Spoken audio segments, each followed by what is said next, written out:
নমস্কার বন্ধুরা, আবাস যোজনা নিয়ে দুটি দুর্দান্ত আপডেট আছে। একটি হলো প্রধানমন্ত্রী আবাস যোজনার মাধ্যমে এ রাজ্যে শীঘ্রই সার্ভে শুরু হচ্ছে। দ্বিতীয়ত, বাংলার বাড়ি প্রকল্পের যারা প্রথম কিস্তির টাকা পেয়েছিলেন তাদেরও কিন্তু সার্ভে হবে। আজ এই ভিডিওর মাধ্যমে আপনাদের এই তথ্যগুলো দেখাবো, তাই অবশ্যই ভিডিওটি শেষ পর্যন্ত দেখতে থাকুন।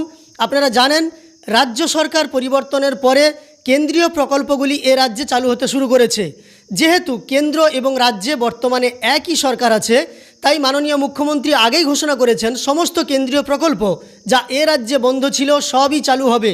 যেমন আয়ুষ্মান ভারত, 100 দিনের কাজ মানে মনরেগা, তাছাড়াও এই আবাস যোজনা ইত্যাদি সমস্ত ধরনের প্রকল্প কিন্তু এ রাজ্যে চালু হবে। এবং আমাদের যিনি গ্রামোন্নয়ন মন্ত্রী রয়েছেন মাননীয় দিলীপ ঘোষ, তিনি ইতিমধ্যেই এই প্রধানমন্ত্রী আবাস যোজনা নিয়ে খোঁজ নিয়েছেন কেন্দ্রীয় গ্রামোন্নয়ন মন্ত্রীর কাছে। এবং আপনাদের দেখাবো যে একটি অর্ডার কপিও জেলাগুলোতে পাঠানো হয়েছে, যেখানে প্রধানমন্ত্রী আবাস যোজনা গ্রামীণে ফ্রেশ সার্ভে শুরু করার কথা বলা হয়েছে।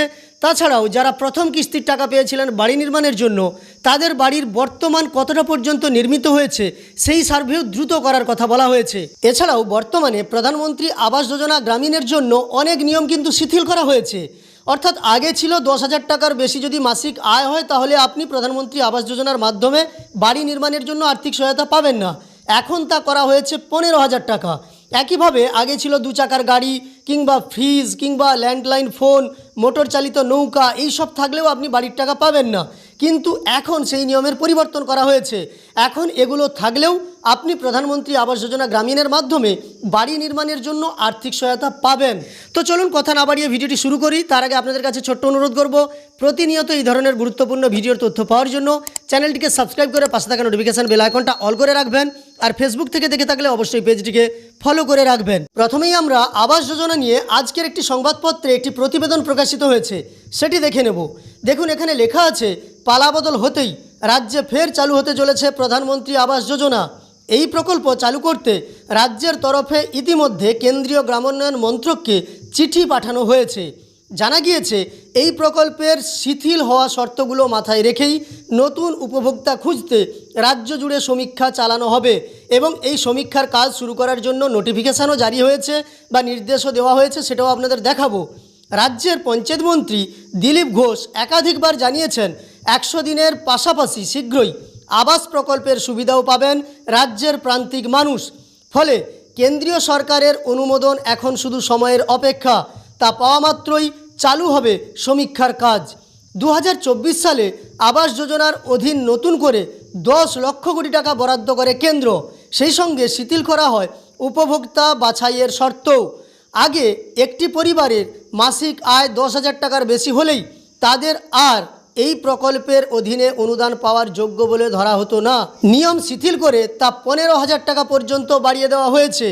একইভাবে 2 চাকা গাড়ি, ফ্রিজ, ল্যান্ডলাইন ফোন, মোটর চালিত নৌকা থাকলেও মিলত না বাড়ি তৈরির 1,20,000 টাকার অনুদান। এবার এই নিয়মও তুলে দেওয়া হয়েছে। অন্যান্য রাজ্যে এই সমস্ত শর্ত রেখেই নয়া উপভোক্তা বাছাইয়ের কাজ হয়েছে। তবে বাংলায় এতদিন এই প্রকল্প বন্ধ থাকায় উপভোক্তা বাছাই করে নতুন প্রাপক তালিকা বা পার্মানেন্ট ওয়েটিং লিস্ট বা PWL তৈরির প্রয়োজন পড়েনি। প্রকল্প বন্ধ থাকায় আগের PWL এর সব প্রান্তিক মানুষকে রাজ্যের কোষাগার থেকে বাড়ি তৈরির অনুদান দিয়েছে পূর্বতন মমতা বন্দ্যোপাধ্যায়ের সরকার।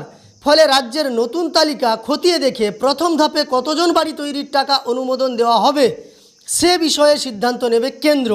ফলে PWL এর প্রাপক সংখ্যার ওপর নির্ভর করবে কেন্দ্র প্রথম ধাপে কত লক্ষ প্রান্তিক মানুষের বাড়ি তৈরির অনুমোদন দেবে। আবাসের সঙ্গে আসছে 100 দিনের কাজও। দীর্ঘ আইনি লড়াইয়ের পর সুপ্রিম কোর্ট এবং কলকাতা হাইকোর্ট পশ্চিমবঙ্গে অবিলম্বে এই প্রকল্পের কাজ শুরু করার নির্দেশ দিয়েছিল কেন্দ্রকে। তারপর 2025 সালের 6 ডিসেম্বর কেন্দ্র প্রায় 4 ডজন শর্ত বেঁধে দিয়ে চিঠি দেয় রাজ্যকে। তা মানতে রাজি ছিল না পূর্বতন সরকার। ফলে এ রাজ্যে চালু হয়নি মনরেগা প্রকল্প। এবার পালাবদলের পর সেই শর্ত মেনেই প্রকল্প চালুর প্রস্তুতি সেরে রাখার নির্দেশ পৌঁছেছে জেলায় জেলায়। এবং আপনারা জানেন, আপনাদের এলাকাতেও হচ্ছে। যাদের এখনও পর্যন্ত জব কার্ডের সঙ্গে আধার লিঙ্ক নেই তাদের আধার লিঙ্ক করে দেওয়া হচ্ছে। গ্রাম পঞ্চায়েত থেকে ক্যাম্প করে করে প্রত্যেকটি বুথ এলাকায় এই আধার লিঙ্কের কাজ করে দেওয়া হচ্ছে। অন্যতম শর্ত ছিল, একটি গ্রাম পঞ্চায়েতে এককালীন 10টির বেশি কাজ রূপায়ণ করা যাবে না। ফলে 10টি করে কাজের তালিকা তৈরি রাখার তোড়জোড়ও পড়েছে। জানা গিয়েছে জুনেই এবার রাজ্যে চালু হয়ে যাবে মনরেগা প্রকল্পের কাজ এবং 1 জুলাই থেকে তা অন্তর্ভুক্ত হয়ে যাবে কেন্দ্রের প্রস্তাবিত 125 দিনের ভিবিজি রামজি প্রকল্পে।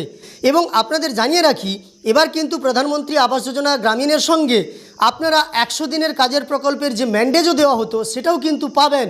তাছাড়াও রাজ্যের পক্ষ থেকেও আর্থিক সহায়তা আরও বেশি করা হবে বলে ঘোষণা করা হয়েছিল। তো আপনারা প্রধানমন্ত্রী আবাস যোজনা গ্রামীণের মাধ্যমে অন্তর্ভুক্ত হতে চলেছেন। যারা যোগ্য তাদের জন্য ফ্রেশ সার্ভে হবে। জেলায় জেলায় আবাস যোজনা গ্রামীণ নিয়ে নোটিফিকেশান প্রকাশিত হচ্ছে এবং এই নোটিফিকেশানগুলোর দুটো অংশ আপনাদের দেখাবো। একটি অংশে আপনারা দেখতে পাচ্ছেন, এখানে বলা হয়েছে verification and updation of GP wise surveyors for fresh PMAYG survey, অর্থাৎ প্রধানমন্ত্রী আবাস যোজনা গ্রামীণের ফ্রেশ সার্ভে হবে, এটাই কিন্তু বলা হয়েছে। এবং আরেকটি অংশ বলা হয়েছে field inspection of beneficiaries who have received first instalment, অর্থাৎ যারা প্রথম ইনস্টলমেন্ট বা প্রথম কিস্তির টাকা পেয়েছেন তাদের এবার কিন্তু ফিল্ড ইন্সপেকশন হবে, এটাও কিন্তু সমীক্ষার কথা বলা হয়েছে।